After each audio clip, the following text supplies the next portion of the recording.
जय हिंद मेरे डियर साथी, मैं आपका साथी विकास। और आज हम देखने वाले हैं, ठीक, ये देखा जाए COPD और ये देखा जाए तो आपका फार्माकोथेरेपेटिक्स का लेक्चर नंबर 2 है।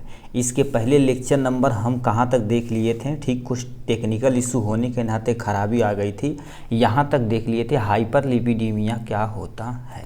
ठीक, अब हम चैप्टर नंबर यानी पार्ट दूसरे का चैप्टर, ये तीसरा क्वेश्चन है, यहाँ से शुरू करते हैं। क्या होता है, कैसे होता है, इस सबको हम इस वीडियो में एकदम डिटेल में देखने वाले हैं।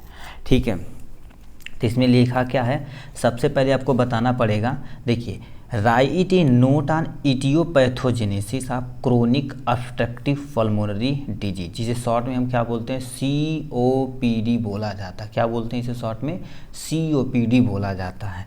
इसको पूरा डिटेल में बताना पड़ेगा। इसको साइड में रखते हैं, ये प्यारा सा नोट है, ये हिंदी मीडियम वर्जन का है और इसका इंग्लिश वर्जन यदि देखना है तो वो भी आपका प्ले लिस्ट बना दिया गया अलग अलग, वहाँ से आप जाके देख सकते हैं। तो क्या लिख रखा, ध्यान से सुनिए, क्रोनिक ऑब्स्ट्रक्टिव पल्मोनरी डिजीज, इसे फुल नेम आप प्लीज़ याद रखिएगा। क्यों? क्योंकि भी एक नंबर में आपसे पूछ देगा COPD का फुल नेम, तो आपको यही लिखना पड़ेगा।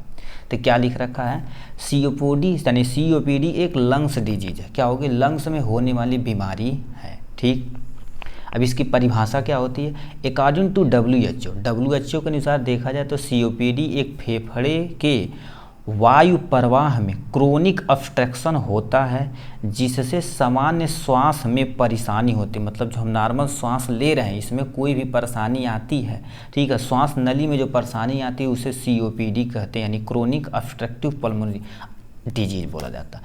क्रोनिक ऑब्स्ट्रक्टिव मतलब रोकना, पल्मोनरी मतलब जो हमारे पास पाथ है, जो नाक से लेकर लंग्स तक होता है, उसको हम क्या बोलते हैं, COPD बोला जाता है। ठीक, तो ये डिफिनेशन हो गया। COPD मुख्यतः दो तरह के होते हैं। पहला तुम्हारे पास क्या होता है, इम्फाइसेमा होता है, दूसरा क्रोनिक ब्रोंकाइटिस होता है। दो तरह का होता है, एक इम्फाइसेमा होता है, दूसरा क्रोनिक ब्रोंकाइटिस होता है। अब इम्फाइसेमा क्या होता है गुरुदेव, इसके बारे में थोड़ा सा दे दिए नॉलेज। ठीक, क्या लिखा है, इसमें फेफड़े की एल्वुलाई क्षतिग्रस्त हो जाती है। जो एल्वुलाई होती है ना, वो डैमेज हो जाती है। एल्वुलाई कहने का मतलब क्या होता है, देखिए ध्यान से, कहने का मतलब हमारा, ठीक, ये हमारे पास देखिए एक्चुअल में हमारे पास ये नाक है, नाक से हमारे पास, यहाँ से हमारे पास विंड पाइप है और यहाँ से हमारे पास ऐसे लंग्स हो गया। ठीक है, ये हमारे पास क्या हो जाएगा, लंग्स हो जाएगा आपके बारे में यहाँ से, और ये इधर चलाएगा। तो ये तुम्हारे पास यहाँ पर होती है। तो देखिए ऐसे जो गुच्छे नुमा संरचना होती है, तो ये जो गुच्छे नुमा संरचना होती, जो अंगूर के दाने के समान संरचना होती, उसी को अल्वुलाई बोलते हैं। इसी अल्वुलाई में यानी क्षतिग्रस्त मतलब एक्चुअल में देखा जाए थोड़ा थोड़ा लिक्विड भर जाता है, जिससे सांस लेने में परेशानी होती है, तो उस कंडीशन को इम्फाइसेमा बोलते हैं। क्या बोलते हैं उस कंडीशन को, इम्फाइसेमा बोलते हैं। ठीक, फिर क्या लिख रखा, अब नेक्स्ट पे आते हैं, इम्फाइसेमा। दूसरा तुम्हारे पास क्या होता है, क्रोनिक ब्रोंकाइटिस होता है। क्रोनिक ब्रोंकाइटिस क्या होता है, इसमें श्वास नली में, ठीक है, इसमें श्वास नली में सूजन और बलगम की अधिकता हो जाती। मतलब इसमें क्या करेंगे, जो श्वास नली हो रही है, जो ये तुम्हारे पास नाक है, ये तुम्हारे पास विंड पाइप है, मतलब हवा वाली पाइप है, इसमें तुम्हारे पास बलगम जम जा रहे हैं। ठीक है, ऐसे ऐसे बलगम जम, अब बताओ बलगम जम जाएंगे तो यहाँ सांस लेने में हमें तकलीफ होगी। ठीक, तो वही तुम उस कंडीशन को क्या बोलते हैं, क्रोनिक ब्रोंकाइटिस बोलते हैं। ठीक, अब समझे कि नहीं, दो टाइप में होता, कौन कौन, first is emphysema, second is chronic, ठीक है, क्रोनिक ब्रोंकाइटिस होता है। ठीक, अब इसका मेन कारण क्या होता है गुरुदेव बता दीजिए। कोई बंदा लंबे समय तक स्मोकिंग कर रहा है तो उससे हो सकता है, कोई केमिकल मतलब वो कोई नशा वगैरह कर रहा है जिसको उसके लंग्स में इफेक्ट पड़ रहा है, उससे भी हो सकता है। डस्ट पार्टिकल से हो सकता है। एज मतलब क्या हो गया, एबव द 60 एंड 70 एज, मतलब बुढ़ापा जब होता तब भी हमारी दिक्कतें होती हैं। अब बुढ़ापा बड़ी कड़वा ख़राब चीज़ है भाई, ठीक है, वो सबको झेलना ही झेलना पड़ेगा। तो ये हो जाएगा। अब हम आते हैं पैथोजेनेसिस पे। एक्चुअल में ये इसका पैथोजेनेसिस क्या होता है, इसके बारे में आपको बताना पड़ेगा। देखिए, सबसे पहले ऐसे एरिया में रह रहे हैं जहाँ पर एयर पॉल्यूशन है। ठीक, एयर पॉल्यूशन या कोई डस्ट पार्टिकल या स्मोक, धुआं, स्मोकिंग, कुछ भी यहाँ पर आप लिख सकते हैं। अभी हमारे शरीर के अंदर जाएगा तो इन्फ्लामेशन ऑफ स्मूथ मसल, हमारी जो स्मूथ मसल होती है जो विंड पाइप की, उसको ये क्या करेगा, सबसे पहले इन्फ्लामेशन कर देगा, थोड़ा सा सूजन कर देगा। जब सूजन करेगा, ठीक है, तो उसकी रुकावट को सही करने के लिए हमारी क्या करेगी, ठीक है, म्यूकस वहाँ से सीक्रेशन होगा, तो म्यूकस का स्राव बढ़ जाएगा, यानी म्यूकस का स्राव क्या हो जाएगा बाबू, बढ़ जाएगा। जब म्यूकस का स्राव बढ़ेगा तो एयर फ्लो में क्या होगी, रुकावट होगी, मतलब जो हमारे सांस एक्चुअल में हमारे शरीर के अंदर जा रही है उसमें क्या हो जाएगी, रुकावट होगी। अब इस रुकावट को ही क्या बोला जाता है हमारे पास, COPD बोला जाता है। क्या बोलते हैं हमारे पास, COPD बोलते हैं। तो ये आपके सामने पैथोजेनेसिस था। तो हमसे क्वेश्चन में देखिए क्या पूछा था, सबसे पहले COPD क्या होता है, ईटियोलॉजी हमने देख लिया, फिर पैथोजेनेसिस पूरी तरह से देख के ख़त्म कर दिया है। शॉर्ट में आएगा तो इतना ही आपको लिखना पड़ेगा, यदि लॉन्ग में आएगा तो मैनिफेस्टेशन यानी क्लिनिकल मैनिफेस्टेशन, उसके बाद फार्माकोलॉजिकल, उसका नॉन फार्माकोलॉजिकल, मैनेजमेंट वगैरह पूरा डिटेल में आपको बताना पड़ेगा। ठीक, ये हो गया आपका प्यारा सा नोट। ठीक, नेक्स्ट क्वेश्चन क्या पूछा है, ठीक है, नेक्स्ट क्वेश्चन की तरफ रुक करते हैं। यहाँ पर क्या लिख रखा, हाइपरथायराइडिज्म। ठीक है, अब यहाँ से क्वेश्चन क्या पूछा था इसमें, देखिए हमसे क्या रखा, सबसे पहले हाइपरथायराइडिज्म बताना पड़ेगा, फिर आपका इसको क्या बताना पड़ेगा कि यानी क्या बताना पड़ेगा जी, इटियोपैथोजेनेसिस ऑफ हाइपरथायराइडिज्म, मतलब इसको पूरा डिटेल में बताना पड़ेगा, मतलब एक पेज एटलीस्ट भरना चाहिए। तो ये तुम्हारे पास हो गया। अब ये क्या लिख रखा है, हाइपरथायराइडिज्म समझते हैं। देखिए हमारे नेक के गर्दन के लिए, गर्दन के बगल में एक ग्लैंड होती है जिसका नाम क्या होता है, थायराइड ग्लैंड होती है। यस सर, थायराइड ग्लैंड होती है। तो वहाँ पर कौन सा हार्मोन निकलता, थायरॉक्सिन हार्मोन निकलता तथा ट्राईआइडोथायरॉक्सिन हार्मोन निकलता, दो तरह का हार्मोन निकलता। ठीक, तो वो हार्मोन जब ज़्यादा अमाउंट में निकलता, याद रखना, जब ज़्यादा अमाउंट में निकलता तो उसे हाइपरथायराइडिज्म बोलते हैं, यदि कम अमाउंट में निकलता तो उसे हाइपोथायराइडिज्म बोलते हैं। आप कुछ समझे कि नहीं, तो वही चीज़ बोला जा रहा था। क्या लिख रखा, हाइपरथायराइडिज्म एक ऐसी स्थिति है जिसमें थायराइड ग्लैंड द्वारा शरीर, ठीक है, देखो क्या कर देते, ग्लैंड द्वारा शरीर की आवश्यकता से अधिक हार्मोन का प्रोडक्शन या सिक्रीशन होने लगता है। अब देखो मतलब जितना हमारे शरीर को चाहिए उससे ज़्यादा होने, प्रोडक्शन उससे ज़्यादा होने लगता है, तो उस कंडीशन को ही क्या बोला जाता है, हाइपरथायराइडिज्म बोला जाता है। ठीक, अब थायराइड ग्लैंड से निकलने वाली हार्मोन का नाम तुम्हारे पास क्या होता है, थायरॉक्सिन, जिसे T4 के नाम से जानते हैं, और यानी ट्राईआइडोथायरॉक्सिन, ठीक है, थायरॉक्सिन होता है जिसे हम T3 के नाम से जानते हैं। क्या जानते हैं, T3 के नाम से जानते हैं। दो तरह का होता है, ट्राईआइडोथायरॉक्सिन जिसे T3 बोलते हैं, थायरॉक्सिन जिसे T4 बोलते हैं, जो यहाँ पर दिया गया हाइपरथायराइडिज्म में। अब हम आते हैं किस पे, इटियोलॉजी पे आते हैं। ठीक है, इसका कारण क्या होता है, ठीक है, इसके कारण पे आते हैं। सबसे पहले लिख रखा, थायराइड ग्लैंड से हार्मोन की अधिक सिक्रीशन होना, मतलब जो हमारी थायराइड ग्लैंड है ना, उससे बहुत ज़्यादा हार्मोन की सिक्रेशन होने के नाते आपको क्या हो सकता है, हाइपरथायराइडिज्म हो सकता है। या अधिक मात्रा में आयोडीन खाने से, मतलब ऐसा चीज़ खा रहे हैं जिसमें आयोडीन की मात्रा ज़्यादा है, उससे भी आपको हाइपरथायराइडिज्म होने का चांस बन सकता है। ठीक, अब नेक्स्ट पे आते हैं हमारे पास पैथोजेनेसिस पे। पैथोजेनेसिस क्या दे रखा, सबसे पहले मान लेते हैं थायराइड ग्लैंड में कोई डिसऑर्डर होता है, कोई भी, चाहे डैमेज हो जाए या किसी कारण भी यानी थायराइड में दिक्कत हो रही, थायराइड ग्लैंड में दिक्कत हो रही है, जिससे थायरॉक्सिन हार्मोन की मात्रा क्या हो जाती है, अधिक निकल रही है। क्या कर रही है, देखिए सबसे पहले क्या कर रहे, थायराइड ग्लैंड डिसऑर्डर हो रहा है, फिर थायरॉक्सिन हार्मोन का निकलना ज़्यादा हो जाएगा। अब बताइए ज़्यादा अमाउंट में निकलेगा तो ब्लड क्या करेगा, देखिए ध्यान से सुनिएगा, तो लिख रखा तुम्हारे पास, ब्लड में TH हार्मोन लेवल बढ़ेगा, मतलब हमारे शरीर के अंदर जो थायरॉक्सिन हार्मोन है उसका बढ़ा होगा। ठीक है, थायराइड यानी थायरॉक्सिन हार्मोन बढ़ेगा, जब थायरॉक्सिन हार्मोन बढ़ेगा तो जाहिर सी बात, तो बंदे को क्या हो जाएगा, हाइपरथायराइडिज्म हो जाएगा। क्या हो जाएगा, उस कंडीशन में हाइपरथायराइडिज्म हो जाएगा। ठीक, तो ये होगा आपके सामने। नेक्स्ट में तुम्हारे पास लिखा क्लिनिकल मैनिफेस्टेशन। अब ये एक्चुअल में दिखेगा कैसे, उनका वेट लॉस होगा, वो पत्र सूखती हो जाएंगे, सूख कर हमसे सुखंडी हो जाएंगे। ठीक, भूख बढ़ जाएगा, ठीक, बहुत ज़्यादा खाएंगे और अधिक पसीना होगा, तो समझ लो जो हाइपरथायराइडिज्म उन्हें हो चुका है। ठीक, ये हो गया। नेक्स्ट क्वेश्चन की तरफ रुक करते हैं। नेक्स्ट में दे रखा तुम्हारे पास अल्जाइमर डिजीज के बारे में। अब ये क्या दे रखा गुरुदेव, क्या दे रखा है, right 4 stage along with the symptoms of Alzheimer disease. मतलब इसके टोटल 4 स्टेज हैं, हर एक स्टेज को थोड़ा थोड़ा आपको एक्सप्लेन कर देना है। तो सबसे पहले अल्जाइमर डिजीज के बारे में समझते हैं क्या होता है।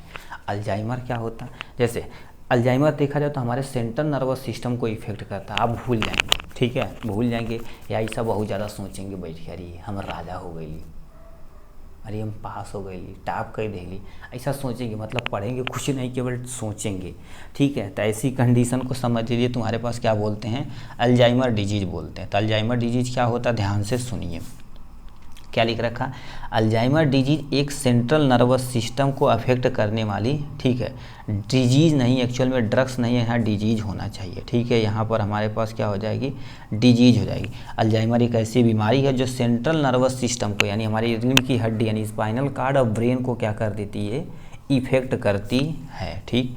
अल्जाइमर में व्यक्ति को सोचने समझने की क्षमता में गंभीर कमी आ जाती है। मतलब वो व्यक्ति सोच नहीं सकता सही से, ठीक है, बोल नहीं सकता, समझ नहीं सकता, उसमें गंभीरता आ जाती है, ठीक। नेक्स्ट में इसमें व्यक्ति धीरे धीरे अपनी याददाश्त, ठीक है, व्यक्ति धीरे धीरे अपनी याददाश्त, सोचने की क्षमता खोने लगता है। मतलब वो व्यक्ति क्या करेगा, धीरे धीरे अपने याददाश्त को खो देगा, सोचने की क्षमता भी क्या कर देगा, वो ख़त्म कर देगा। तो ऐसी कंडीशन को हम अल्जाइमर डिजीज बोलते हैं। और अल्जाइमर का देखेंगे यानी स्टेज बड़ी तक ख़राब होता है। तो इसके 4 स्टेज होते हैं और हर एक स्टेज में थोड़ा थोड़ा एक्सप्लेन करना पड़ेगा। पहला देखा, कोई लक्षण नहीं दिखा, शुरुआती स्टेज है, मतलब छोड़ने यानी सोचने पर थोड़ा प्रभाव पड़ता है। मतलब इन्हें कुछ बोला जाएगा तो थोड़ा सा हम सोचेंगे, तुरंत बता देंगे, ठीक। तो ये भी एक पहला स्टेज है, ठीक। फिर स्टेज नंबर 2 आता है, ठीक है। देखिए ये स्टेज पहला, उसके बाद स्टेज आपका 2 आता है। स्टेज 2 में तुम्हारे पास माइल्ड अल्जाइमर डिजीज, मतलब थोड़ा बहुत याददाश्त दिखने लगता है, याददाश्त में कमी, थोड़ा बहुत यानी भूलने लगेंगे। योजना बनाने में कठिनाई, मतलब कोई चीज़ बनाना रहेगा, जैसे मान लेते बोल देंगे यहीं से कल गोरखपुर जाना, तो सोचेंगे गोरखपुर कैसी जावे हई हो, मतलब दुनिया भर का सोचेंगे, ठीक है। तो ये तुम्हारे पास क्या लिखा, याददाश्त में कमी यानी भूलना स्टार्ट हो जाएंगे, और योजना बनाने में आप क्या करेंगे, थोड़ा सा कठिनाई करेंगे, ठीक। तो समझिए ना अल्जाइमर का दूसरा स्टेज है। उसके बाद स्टेज नंबर तुम्हारे पास क्या हो जाता है, 3 आता है। इसमें क्या होता है, ध्यान में, इसमें फ्रेंड और परिवार को पहचानने में कठिनाई होती है। मतलब जो आपके फ्रेंड सर्कल में रहेंगे उनको सही से आप पहचान ही नहीं पाएंगे। कितना ख़राब है जी, ठीक। इसमें दिक्कतें होंगी, ठीक। दैनिक कार्य जैसे कपड़े पहनना, नहाना आदि में क्या होगी, आपको समस्या होगी, भूल जाएंगे, कपड़ा वध रखना कहीं रख देंगे ऐसी तैसी, पता नहीं चलेगा कहाँ रख दिए हैं, ठीक। तो ये तुम्हारे पास स्टेज नंबर 3 है। स्टेज नंबर 4 में तुम्हारे पास क्या होता है, गंभीर अल्जाइमर प्रॉब्लम होती है। मतलब ये देखा जाए तो एकदम से पीक पे पहुंच चुकी, चरम सीमा पे। लिखा, संवाद करने की क्षमता खो देते, मतलब बात उतना नहीं करेंगे, पूरा हमेशा क्या रहेंगे, सदमे में रहेंगे, ठीक। चलने, ठीक है, और तुम्हारे पास निगलने जैसे शारीरिक लक्षण प्रकट होने लगेगा, ठीक। आप हमेशा क्या करेंगे, बैठा नहीं करेंगे, कोई बोलेगा बैठने के लिए सही से बैठा नहीं करेंगे, घर पे रहेंगे तो उठ के दूसरे जगह जाएंगे, फिर दूसरे जगह जाएंगे, मतलब पागल की तरह बिहेव करेंगे, ठीक। तो ये अल्जाइमर की कंडीशन हो जाएगी। तो तुम्हारे पास अल्जाइमर में देखिए हमसे क्या पूछा था, सबसे पहले अल्जाइमर क्या होता है, इसके 4 स्टेज को थोड़ा सा एक्सप्लेन करना पड़ेगा। तो हमने क्या कर दिया, देखिए यहाँ से सबसे पहले हमने अल्जाइमर क्या होता है इसके बारे में बताया, और 4 स्टेज क्या होता है, इन चारों स्टेज के, एक स्टेज 2 3 और नीचे सबसे 4 दिया है। इस चारों स्टेज को अच्छे तरीके से हमने कवर कर लिया है, ठीक। ठीक, अब यहाँ पर नेक्स्ट क्वेश्चन पे आते हैं। नेक्स्ट में क्या दे रखा, ध्यान से सुनिए। कह दिया GERD क्या होता है, ठीक है। GERD क्या होता है इसको हम देखते हैं अच्छे तरीके से, जिसे हम क्या बोलते हैं, गैस्ट्रो आइसोफेजिया। भाई क्या हो रहा है जी, ठीक है। अब ये क्या होता है गुरुदेव, इनके बारे में हम अच्छे तरीके से बताते हैं। क्या लिख रखा, GERD।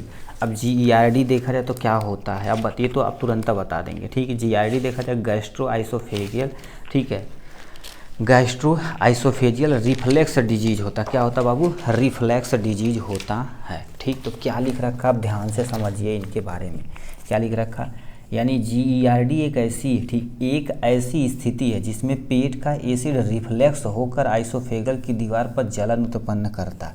कहने का मतलब क्या होता, देखिए ये हमारे पास ठीक है, ये हमारे पास मुख है और ये हमारे पास क्या होगा आइसोफेगस, और यहाँ पर हमारे पास क्या होती है ऐसे पेट प्रेजेंट है। ठीक है, ये हमारे पास पेट प्रेजेंट है। ठीक, अब होता क्या, ध्यान से सुनिए, मतलब हमारे जो पेट में एसिडिटी होती है ये वापस आके इनकी दीवार पे, मतलब जो आइसोफेगस है, ये वाला आइसोफेगस है ना, इनकी दीवार पे जलन उत्पन्न करती। कभी कभी देखें पार्टी में जा रहे हो, जाते होंगे, बाकायदे पीट देते होंगे। ठीक है, चाट चाउमीन फुल्की बर्गर तंदूरी पनीर सब मार देते हैं तो गैस बन जाता है। तो गैस देखेंगे वापस आता तो हमारी गले रीजन पे बहुत तगड़ा जलन करता है। वही जो जलन करता है वही कौन सी बीमारी है, ठीक है, गैस्ट्रो आइसोफेगल रिफ्लेक्स डिजीज है। 1-2 दिन हो तो ज़्यादा दिक्कत नहीं, बट लंबे समय तक होगी तो बहुत सारी कंडीशन दिक्कतें हो सकती हैं आपके लिए और हमारे लिए, सबके लिए। ठीक है, तो ये भी लिखा गया एक ऐसी स्थिति है जिसमें पेट का एसिड रिफ्लेक्स होकर आइसोफेगस की दीवार पर जलन उत्पन्न करता। मतलब ये जो आइसोफेगस है इसकी दीवारों पर क्या कर देता है, जलन उत्पन्न करता। उसे GERD बोलते हैं, गैस्ट्रो आइसोफेगल रिफ्लेक्स डिजीज बोला जाता है। ठीक, अब इसका मेन कारण क्या होता है, लिखा एक्सेसिव एब्डोमिनल प्रेशर, मतलब एब्डोमिनल प्रेशर पे ज़्यादा रहता तब, जंक फूड आप लंबे समय से खा रहे हैं तब, हाइपर एसिडिटी होने के कारण से हो सकता है। मतलब हाइपर एसिडिटी मतलब आपके पेट में लंबे समय से एसिडिटी की प्रॉब्लम है तब हो सकता है, या कोई ऐसा चीज़ खा लिए जैसे एलर्जन हो रहा तो वो बार बार वापस जाना चाह रहा है, उसके कारण से आपको GERD कंडीशन हो सकती है। ठीक, नेक्स्ट में हमें क्या लिखना पड़ेगा, पैथोजेनेसिस आपके लिखना पड़ेगा। क्या लिखेंगे, पैथोजेनेसिस के बारे में। अब पैथोजेनेसिस कैसे लिखेंगे, ध्यान से सुनिए, देखिए क्या हो रहा है पैथोजेनेसिस में। सबसे पहले मान लेते हैं आइसोफेगियल हाइपर, ठीक है, हाइपर सेंसिटिव होता है, जो तुम्हारे पास लिख देते हैं आइसोफेजियल। ठीक है, ये हमारे पास क्या हो जाएगा आइसोफेजियल हाइपर, ठीक है, हाइपर सेंसिटिविटी है। ठीक है, ये ज़्यादा हाइपर सेंसिटिव हो चुका है। ठीक, अब ये जब यदि होगा तो हमारी जो ये वाली जो लाइनिंग रहेगी उनमें इन्फ्लामेशन हो जाएगा। तो क्या लिख रखे हैं उसमें, इन्फ्लामेशन हो जाएगा। क्या हो जाएगा उसमें, इन्फ्लामेशन हो जाएगा। फिर क्या हो जाएगा, इन्फ्लामेशन होने से नाचे तुम्हारे पास क्या होगा, चेंज इन, ठीक है, चेंज इन आइसोफेजियल, ठीक है, आइसोफेजियल, ठीक है, सेंसिटिविटी हो जाएगी। ठीक, तुम्हारे पास क्या हो जाएगी, सेंसिटिविटी हो जाएगी आपके सामने। फिर क्या हो जाएगी, जिससे हमारे पास जो भी यहाँ पर वाल रहती है, देखिए याद, यहाँ पर जो वाल रहती है वो क्या हो जाएगी, धीरे धीरे डैमेज हो जाएगी, मतलब वीक, कमज़ोर पड़ जाएगी। तो यहाँ पर लिखेगा वीकनेस ऑफ, ठीक है, यहाँ से क्या हो जाएगा एक्चुअल में वीकनेस हो जाएगी। ठीक है, वीकनेस हो जाएगी, या तुम्हारे पास क्या हो जाएगी, रिलैक्स हो जाएगी। कौन कौन, LES है। ठीक है, ये ऊपर की तरफ जाने लगेगा। अब ये जब होगा तो उस पर्सन को समझ लीजिए GERD कंडीशन हो चुका है। तो ये पैथोजेनेसिस हो गया। दोबारा समझिए क्या लिखा, सबसे पहले जो आइसोफेगियल हाइपर सेंसिटिव होता है किसी चीज़ के लिए, अब उसमें बार बार वापस जाएगा तो वहाँ पर क्या हो जाएगा बाबू, इन्फ्लामेशन, सूजन हो जाएगा। जब सूजन हो जाएगा तो हमारे आइसोफेगियल सेंसिटिविटी क्या हो जाएगी, उसकी चेंज हो जाएगी धीरे धीरे। फिर वीक हो जाएगा, कमज़ोर हो जाएगा, वाल जो कमज़ोर हो जाएगा तो उस कंडीशन को हम क्या बोलते हैं, GERD बोला जाता है, गैस्ट्रो आइसोफेगियल रिफ्लेक्स डिजीज होती है। ठीक, तो ये तुम्हारे पास कंडीशन था। क्या, सबसे पहले आइसोफेगियल लिखेंगे, ठीक, कारण लिखेंगे, पैथोजेनेसिस लिखेंगे, अपना काम हो जाएगा। ठीक, नेक्स्ट क्वेश्चन क्या पूछा हमसे, इसको यहाँ पर हो गया। ठीक, 7वां नंबर क्वेश्चन की तरफ रुक करते हैं। 7वां नंबर क्या क्वेश्चन पूछा है जी, 7वां नंबर हमसे क्या को पूछ दिया है, लिख रखा है clinical manifestation of megaloblastic anaemia. Megaloblastic anaemia के बारे में आपको पूरा डिटेल में बताना पड़ेगा, कैसे होता है, क्या होता है, इस सब के बारे में पूरा डिटेल में आपको बताना पड़ेगा। ठीक है, कहाँ चली गई कॉपियाँ भाई। ठीक है, अब उसको हम यहाँ से देखते हैं, रुक जाओ, वेट मिनट ब्रदर।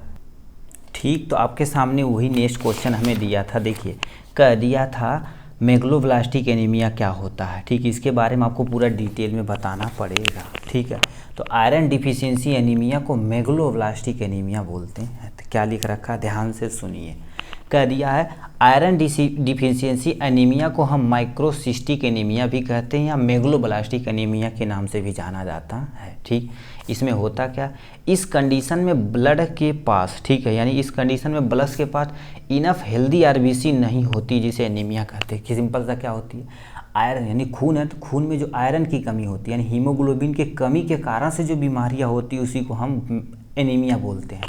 ठीक है। तो उसमें जो आरबीसी होती है उस पर, ठीक है, हेल्दी आरबीसी नहीं रहती। जब हेल्दी आरबीसी नहीं रहेगी तो जाहिर सी बात एनीमिया उसे हो जाएगा। ठीक है, आरबीसी है तो हीमोग्लोबिन कंटेन करती, जब हीमोग्लोबिन में नहीं रहेगा तो एनीमिया उन्हें जरूर हो जाएगा।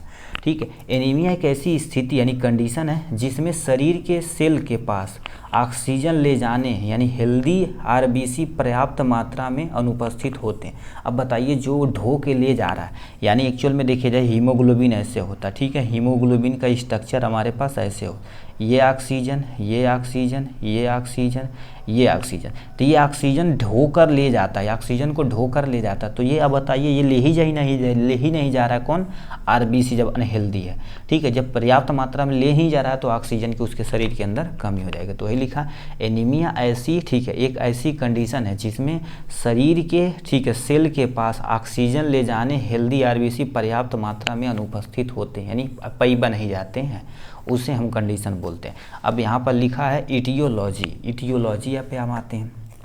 तो ये क्या होगा, ब्लड का लॉस हो जाने से होता है। ठीक, कारण ये बताना, ब्लड में हीमोग्लोबिन की कमी के नाते हो जाता है। आयरन का अवशोषण न होने पाने के कारण हो सकता है। कोई भी फीमेल है वो प्रेग्नेंट है तो उसको आयरन चाहिए पर्याप्त मात्रा में, कैल्शियम प्लस में प्रोटीन चाहिए, ये सब कमी रहेगा तो समझ लीजिए उसे एनीमिया होने का खतरा बढ़ सकता है। भोजन में आयरन की कमी और तथा जेनेटिक्स बीमारियां भी हो सकती हैं। जेनेटिक कोई बीमारियां देखा जाए तो मेगलोब्लास्टिक एनीमिया जेनेटिक होता है, जो एक पीढ़ी से दूसरी पीढ़ी में भी जाता है। ठीक, तो ये तुम्हारे पास क्या हो जाएगा, कारण हो जाएगा। पैथोजेनेसिस देखा जाए तो काहे उस बंदे को होता है, तो एक्चुअली में सबसे पहले देखिए हीमोग्लोबिन का जो प्रोडक्शन है वो कमी हो जाएगी। प्रोडक्शन मतलब जो बन रहा है उसकी कमी हो जाएगी। जब इसकी कमी हो जाएगी तो जाहिर सी बात आयरन की कमी हो जाएगी। आयरन की जब कमी होगी तो आरबीसी क्या होगा, अनहेल्दी हो जाएगा, यानी आरबीसी अनहेल्दी। जब आरबीसी अनहेल्दी होगा तो आयरन डिफिशियंसी एनीमिया हो जाएगा। तो यानी आयरन की में, ठीक है, आयरन डिफिशियंसी सभी सही में आयरन की कमी हो जाएगी तो उस बंदे को क्या हो जाएगा, एनीमिया कॉजेज हो जाएगा। तो इतना आपको बताना था। देखिए एनीमिया कॉजेज होगा, दोबारा हम बताते हैं। मेगलोब्लास्टिक एनीमिया हेडिंग डाल के ये लिखिएगा। ठीक, उसके बाद इटियोलॉजी आप लिखिएगा ये, उसका पैथोजेनेसिस में आप लिखिएगा ये, इतना लिख देंगे अपना काम बन जाएगा। ठीक, यही हमसे क्वेश्चन में पूछा था। नेक्स्ट क्वेश्चन में क्या पूछा था, कह दिया है डी यानी व्हाट इज कोविड-19, यानी सार्स भी पूछे तब भी लिखना, कोविड-19 भी पूछे तब भी लिखना। In list various approved vaccine for the covid in India, कौन कौन सी यहाँ अपने यहाँ अप्रूवल दी गई थी वैक्सीन को, उसको पूरा डिटेल में यहाँ से आपको लिखना है। ठीक है, तो क्या लिख रखा, ध्यान से सुनिए। ठीक है, 9 नंबर, ठीक है, यहाँ पर आ जाते हैं। सार्स 2 यानी कोविड-19 के बारे में हमें पूरा डिटेल में लिखना पड़ेगा। ठीक है, अब ये क्या होता है, कैसे होता है, ध्यान से सुनिए। लिखा सार्स कोविड वायरस एक वायरल इन्फेक्शन डिजीज है। अभी कोविड आया था तो उसके बारे में तो आप मस्त तरीके से जानते हैं। एक तरह का वायरल इन्फेक्शन, यानी वायरस से होने वाली जो इन्फेक्शन होते हैं उससे वायरल इन्फेक्शन कहते हैं। सार्स कोविड 2 का जो पूरा नाम था severe acute respiratory syndrome corona virus 2 था। क्या था, कोरोना वायरस 2 था। ठीक, लिखा है इसे समानतः नोवल कोरोना वायरस के नाम से भी जानते हैं, यानी कोविड-19 को समानतः नोवल कोरोना वायरस के नाम से भी जाना जाता है। कोरोना वायरस का उद्गम वुहान सिटी चाइना से हुआ था। ठीक है, मतलब कहाँ से कोई पूछेगा होगा तो बताएंगे, वुहान की छोटी सी सिटी थी और तुम्हारे पास छोटी नहीं सिटी में बड़ी, क्योंकि लैब से निकला था तो वहाँ पर छोटी सिटी में तो लैब होगा नहीं, जहाँ तगड़ी रहेगी तो वहीं तो होगा। तो यानी कोरोना वायरस का उद्गम वुहान सिटी चाइना से हुआ था। ठीक, अब इसका मेन कारण क्या था कि यानी इसका मेन कारण क्या, बैट से ओरिजिनेट हुआ था, मतलब माना जाता जो चमगादड़ थी उसी से ये ओरिजिनेट हुआ था। ठीक, यह highly contagious acute respiratory disease होता है। क्या होता है, हाईली, ठीक है, कंटाजियस एक्यूट रिस्पायरेटरी डिजीज है। यह मुख्यतः ड्रॉपलेट यानी ड्रॉपलेट, दूसरा तुम्हारे पास क्या लिख रखा, फिजिकल कांटेक्ट कंटामिनेटेड थिंग्स से फैलता, मतलब जैसे हम आपको छींक दिए तो हमारा जो ड्रॉपलेट जहाँ गिरेगा तो उससे हेल्दी पर्सन में जाने का चांस बन जाता है। फिजिकल कांटेक्ट से हो सकता है और कंटामिनेटेड थिंग्स से, मतलब कोई चीज़ जैसे मान लेते ये पेन है, हमें कोरोना हुआ तो इसको हम टच कर देंगे तो ये भी कंटामिनेट हो जाए, आप छुएंगे उसके बाद आपका हाथ नोज नाक के पास जाएगा तो आपको कोरोना होने का चांस बन सकता है। ठीक, नेक्स्ट में तुम्हारे पास लिखा पैथोजेनेसिस सेक्सुअल में होता कैसे है, ध्यान से सुनिएगा। सबसे पहले देखिए क्या होगा, कोरोना वायरस का प्रवेश होगा, चीज़ जैसे प्रवेश होगा हमारे शरीर के अंदर, माइक्रोफेज एक्टिवेट हो जाएगा। अब माइक्रोफेज यदि एक्टिवेट होगा तो हमारी इम्यूनिटी सिस्टम तुरंत फेल हो जाएगी। क्यों? क्योंकि माइक्रोफेज बहुत एक्टिवेशन काम करता है, ठीक है, जो हमारी इम्यूनिटी सिस्टम को फेल कर देता है। उस समय जिसकी इम्यूनिटी बहुत तगड़ा थी वही जी पाया था उस टाइम, ठीक। मल्टीप्लिकेशन होगा, ठीक है, होता है जिसे वायरस लंग्स के अंदर, याद रखना, लंग्स के अंदर अब मल्टीप्लिकेशन करके 1 से 4,000 कुछ भी बना सकता है। वो मल्टीप्लिकेशन करेगा। अब बताओ, ये लंग्स में जब यानी मल्टीप्लिकेशन करेगा तो इन्फ्लामेशन हो जाएगी, सूजन हो जाएगा, जिससे सांस लेने में प्रॉब्लम होगी, यानी फेल हो जाएगा, उस पर्सन की डेथ हो जाएगी। तो कोरोना में बड़ी दर्दनाक मौत होती थी। तो आपको इतना लिखना पड़ेगा आपके बारे में, ठीक। अब वैक्सीन के बारे में कहा है तो इसके बारे में थोड़ा सा उपचार आप लिख दीजिएगा। तो इसके लिए बहुत सारी दवाइयाँ आई थी। एंटीवायरल ड्रग्स में रेमडेसिविर सबसे ज़्यादा प्रयोग किया जाता था, रेटनाविर का प्रयोग किया जाता है, निरमारेट्रीलिविर का प्रयोग किया जाता था। मोनोक्लोनल एंटीबॉडी में देखा जाए तो इम्यून जो रिस्पांस होती थी उसका उपयोग किया जाता था, ठीक। अब इसमें ये वैक्सीन थी, जैसे कोविशील्ड वैक्सीन, कोवैक्सीन, और भी आपको जो वैक्सीन नाम पता है तो यहाँ पर आप लिख सकते हैं, जो कोरोना वायरस में उपयोग किया जाता है, ठीक। ये था आपका प्यारा सा क्वेश्चन, ठीक है। नेक्स्ट क्वेश्चन की तरफ रुक करते हैं। नेक्स्ट हमसे क्वेश्चन क्या पूछ दिया है, इधर आते हैं। क्या दिया तुम्हारे पास? 9 नंबर क्वेश्चन। 9 नंबर क्वेश्चन हमसे पूछ दिया, write note on the oesophageal treatment of the rheumatoid arthritis के बारे में आपको बताना पड़ेगा। किसमें? रीमेटॉइड आर्थराइटिस के बारे में आपको पूरा डिटेल में बताना पड़ेगा, ठीक है। 9वां नंबर क्वेश्चन था, 9वां नंबर 14 पेज नंबर, ठीक है। तो इसको रेमेटॉइड आर्थराइटिस के बारे में आपको पूरा डिटेल में बताना पड़ेगा। तो देखिए, ये आपके सामने था रेमेटॉइड आर्थराइटिस। थोड़ा सा हड्डी के बारे में हम पढ़े होंगे। ये हमारे हड्डियों में होने वाली बीमारी है, ठीक। अब एक्चुअल में होता क्या, ध्यान से सुनिए। लिखा, रेमेटॉइड आर्थराइटिस एक chronic inflammation muscular disorder disease है। मतलब हमारे शरीर के अंदर जैसे क्रोनिक इन्फ्लामेशन, सूजन हो जाएगी, मस्कुलर डिसऑर्डर था, ठीक है। और ये मुख्यतः जॉइंट और कनेक्टिव टिश्यू को इफेक्ट करता था। मतलब जहाँ जहाँ जॉइंट जैसे इस वाले रीजन पे, ठीक है, ये सबसे ज़्यादा इफेक्ट करता था, ठीक। अब ये 3 तरह के होते हैं। क्या होते हैं ये समझे कि नहीं? रेमेटॉइड आर्थराइटिस, सिंपल सा आर्थराइटिस क्या होती है? एक ऐसी बीमारी होती है जो हमारे गठिया रोग होता है। गठिया रोग अलग होता है। गांठों में यानी ज्वाइंट में और कनेक्टिव टिश्यू में क्या हो जाएगी? क्रोनिक इन्फ्लामेशन हो जाएगी और मस्कुलर डिसऑर्डर, वहाँ पर मसल बहुत तगड़ा दर्द करेंगे, ठीक। तो ये तुम्हारे पास टाइप दिया गया है यहाँ से, कितने तरह के होते हैं। Sero positive rheumatoid arthritis, sero negative rheumatoid arthritis और जुवेनाइल रेमेटॉइड आर्थराइटिस हो जाए। हम RA से रिप्रेजेंट करते हैं। पहले ये समझते हैं सेरो पॉजिटिव रेमेटॉइड आर्थराइटिस क्या होता है। ये मुख्यतः हमारे ब्लड में एंटीबॉडी पर अटैक करके सूजन करने थे, जिसे जॉइंट में, मतलब एक्चुअल में देखा जाए तो जॉइंट वाले रीजन पे क्या कर देते हैं? बहुत तगड़ा ये सूजन करते हैं, ठीक। नेक्स्ट में सीरो निगेटिव में तुम्हारे पास इसे एंटीबॉडी एब्सेंट होती है। इसमें एंटीबॉडी पर अटैक होता था ना, इस पर होबा नहीं करती, क्योंकि देखो निगेटिव मतलब होबा नहीं करती है। जुवेनाइल आर्थराइटिस देखा जाए तो ये मुख्यतः 16 साल से नीचे बच्चों में देखने को मिलता है, ठीक। जो छोटे बच्चे होते हैं उसमें देखने को मिलता है। यदि वो प्रॉपर देख रेख के अंतर्गत नहीं है तब होता है, ठीक। अब इसका कारण, मेन कारण क्या होता है, इसके बारे में आपको यानी यहाँ पर लिखना पड़ेगा। मेन कारण तुम्हारे पास क्या लिख रखा है, और फार्माकोलॉजिकल मैनेजमेंट भी हमें दिखाना पड़ेगा, क्योंकि हमें यहाँ पूछा है। देखिए, इसका जेनेटिक फैक्टर होता है, ठीक, और इन्वायरमेंटल भी हो सकता है। कैसे एरिया में जहाँ पॉल्यूशन ज़्यादा, खान पान खराब हो, उससे हो सकता है। एबनॉर्मल इम्यूनिटी, मतलब जो कि इम्यूनिटी है एबनॉर्मल है, सही से वर्क नहीं कर सकती है। ट्रामा, मतलब कहीं चोट लग जाए, शॉक लग जाए, जर्क हो जाए, या हार्मोनल लेवल से हो सकता है, ठीक। तो ये इंट्रोडक्शन था रेमेटॉइड आर्थराइटिस। हमसे पूछा फार्माकोलॉजिकल ट्रीटमेंट, दवा के द्वारा तुम कैसे ट्रीट कर सकते हो, तो उसमें हमें दवा के बारे में लिखना पड़ेगा, दवा का नाम वगैरह। तो इसके लिए बहुत सारी दवाइयाँ आती, DMARD यानी डी, इसमें कौन सी चीज़ है? मॉडिफिकेशन एंटी रेमेटॉइड ड्रग्स दी जाती है। जैसे तुम्हारे पास मेथोट्रैक्जेट, और तुम्हारे पास ये दवा का नाम है। और नेक्स्ट में तुम्हारे पास ये सब नहीं इतना याद रहेगा, दवा का नाम याद रख लेना, ठीक है। तो ये तुम्हारे पास मेथोट्रैक्जेट हो जाएगा, मेफ्लोनोमाइड हो जाएगा। अब इसमें नेक्स्ट में non steroidal anti inflammatory drugs दी जाती है, जिससे आइबुप्रोफेन हो जाएगा, डाइक्लोफेनेक हो जाएगा, ठीक। नेक्स्ट में तुम्हारे पास स्टेरॉयड, जिसे हम क्या बोलते हैं? प्रेडनिसोलोन हो जाएगा, ठीक है। और तुम्हारे पास कुछ बायोलॉजिकल एजेंट होते हैं और बहुत सारे क्रीम होगा, स्प्रे होगा, इसका भी प्रयोग किया जाता है इसको सही करने के लिए। जैसे अभी ओमनी जेल हो गया, मतलब डाइक्लोफेनेक जो होता है स्प्रे के फॉर्म में आता है, वो दिया जाता है। ठीक, नेक्स्ट में तुम्हारे पास क्वेश्चन में क्या पूछा है जी, साइकोसिस क्या होता है, क्लिनिकल मैनिफेस्टेशन ऑफ साइकोसिस के बारे में आपको बताना पड़ेगा पूरा डिटेल में।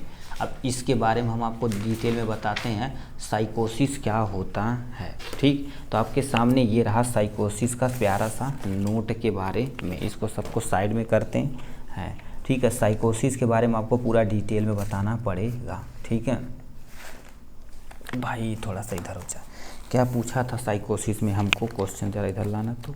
ठीक है, साइकोसिस में क्या पूछा है, साइकोसिस क्या होता है, क्लिनिकल मैनिफेस्टेशन, मतलब क्या लक्षण दिखेंगे। ठीक है, इसको क्लिनिकल मैनिफेस्टेशन बताना पड़ेगा। तो लिखा साइकोसिस क्या होता है, स्टेट क्लिनिकल मैनिफेस्टेशन ऑफ साइगर, क्लिनिकल मैनिफेस्टेशन, हाँ, जो तुम्हारे पास ऊपर से दिखता है कि कैसे एक्चुअल में जानोगे ये हो गया है। तो इसका कारण भी थोड़ा सा लिख देंगे। ठीक है, कारण भी लिख देंगे तो उससे काम हो जाएगा। देखिए, सबसे पहले लिख रखा साइकोसिस क्या होता है, साइकोसिक एक मानसिक बीमारी होती है। क्या होती है, साइकोसिक एक मानसिक बीमारी होती है जिसमें व्यक्ति रियलिटी से कांटेक्ट लॉस कर देता, मतलब रियलिटी देखा जाए, जैसे कहते हैं रियलाइज भाई हमारी ज़िंदगी में हो रहा, वो सब जन्म नहीं करेगा क्या हो रहा, मतलब हमेशा गम में ही डूबा रहेगा। साइकोसिस से व्यक्ति भ्रम और असंगत सोच और व्यवहार की समस्या ठीक हो सकती, मतलब उस बंदे के पास देखा जाए तो भ्रम में रहेगा हमेशा, वो सोचेगा हमारे पास कोई अगल बगल कुछ भी नहीं है, मतलब आशा खो देगा। ठीक, अब यहाँ से हम आते हैं किस पे, यानी इटियोलॉजी पे आते हैं, क्या क्या कारण हो सकता, मतलब वो लंबे समय से यदि अल्कोहल ले रहा है तो उसके कारण से हो सकता है। ठीक है, ब्रेन, ठीक है, यहाँ पर क्या हो जाएगा, ब्रेन के अंदर सिस्ट बनने के कारण से हो सकता है। दूसरा, तुम्हारे पास कुछ सर्टेन ड्रग्स होती हैं, क्या होती हैं, सर्टेन ड्रग्स होती हैं, उसके कारण से भी हो सकता है। ठीक, या स्ट्रोक के कारण से हो सकता है। तो कईयों कारण हो सकता है जिससे आपको, ठीक है, यानी साइकोसिस होने का खतरा बढ़ सकता है। ठीक, ये हो गया कारण। अब हम आते हैं क्लिनिकल, ठीक है, यहाँ पर लिख देते हैं क्लिनिकल मैनिफेस्टेशन, मतलब जैसे कुछ तो लक्षण दिखना चाहिए ना। ठीक है, कि यानी हम कुछ दिखेगा कि हम इसे मान लेंगे यानी हुआ है। तो इसके लिए तुम्हारे पास क्या होगा, सबसे पहले क्या होगा, डिल्यूजन, मतलब भ्रमित, हमेशा वो ज़िंदगी में भ्रमित रहेगा। तो यहाँ पर क्या लिख देंगे, डिल्यूजन, मतलब वो क्या रहेगा, भ्रमित रहेगा। ठीक है, ये हमारे पास क्या रहेगा, हमेशा भ्रमित रहेगा। पहला कंडीशन में हम जानेंगे कि उसे साइकोसिस हुआ है। नेक्स्ट में तुम्हारे पास लिखा क्या आ गया, ठीक है, जो तुम्हारे पास सोचने और बोलने की, हमारे पास लिख देते हैं सोचने, ठीक है, सोचने कामा बोलने, यानी क्या होगा, सोचने कामा बोलने, ठीक है, को क्या कर देगा, ऑर्गेनाइज ही नहीं कर पाएगा। ठीक है, बोलने की क्षमता, ठीक है, क्षमता, ठीक है, क्षमता खो देगा, क्या कर देगा, खो देगा, उसको क्या बोलते हैं, साइकोसिस बोलते हैं। दूसरा, तुम्हारे पास क्या होगा, हमेशा हेलुसिनेशन रहेगा, भ्रमित रहेगा व्यक्ति, नहीं कहते हैं हेलुसिनेशन हो रहा है, हेलुसिनेशन रहेगा, इससे हो सकता है। ठीक, और दूसरा तुम्हारे पास क्या होगा, यानी थॉट चेंजिंग, मतलब उसका जैसे तुम्हारे पास अभी बात किया कुछ और कुछ समय के बाद अपनी चेंजिंग हो, क्या कर देगा, थॉट ही चेंज कर लेगा। तो ये कारण हो सकता है। ठीक, तो यानी क्लिनिकल मैनिफेस्टेशन में ये हो सकता है। साइकोसिस क्या होता है, एक तरह की मानसिक बीमारी होती है, इसमें बंदा जिसको होता है वो रियलिटी को लॉस कर देता है, वो हमेशा भ्रमित रहता है, वो सोचता हमारे साथ कुछ भी कोई बंदा खड़ा नहीं है। इसका मेन कारण वो अल्कोहल लंबे समय से ले रहा है, ब्रेन में सिस्ट बन गया किसी चोट ट्रामा केस में, ठीक, कुछ सर्टन ड्रग्स लंबे समय से खा रहा है, उसके स्ट्रोक हो गया, उससे स्ट्रेस ले रहा है, उससे हो सकता है। क्लिनिकल मैनिफेस्टेशन डिल्यूजन हो जाएगा, सोचने तथा बोलने की क्षमता खत्म हो जाएगी, हेलुसिनेशन होगा तथा थॉट चेंजिंग, उसकी चेंज यानी जो थॉट रहेगी वो क्या हो जाएगी बाबू, चेंज हो जाएगी। तो ये कईयों कारण हो सकता है। ठीक, नेक्स्ट में तुम्हारे पास क्या लिख रखा है, डिसमेनोरिया के बारे में दिया है। अब ये देखा जाए तो एक सेक्सुअल ट्रांसमिटेड डिजीज़ है, सेक्सुअल ट्रांसमिटेड जी नहीं कि वुमेन में होने वाली डिजीज़ है। तो सबसे पहले क्या करना पड़ेगा, short note on the dysmenorrhoea, dysmenorrhoea के बारे में शॉर्ट नोट लिखना पड़ेगा। तो डिसमेनोरिया क्या होती है, देखा जाए फीमेल में मेंस्ट्रुअल साइकिल आता है। ठीक, यस सर।